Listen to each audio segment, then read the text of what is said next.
Hoy es viernes 7 de enero y esta es la segunda tormenta de nieve que tenemos aquí en Nueva York. Estoy debajo del puente Triborough que comunica Queens con Manhattan y el Bronx. Como pueden apreciar, es muy poca la visibilidad que se tiene. Aquí estoy frente a la orilla del río East. Al fondo también pueden ver el Hell Gate, donde pasa el tren que va hacia el norte. Y este es el Parque Astoria. El agua también está un poco movida.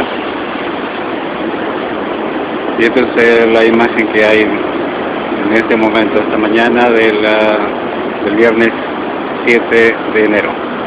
Son casi las 10 de la mañana. Y quería que tengan una imagen de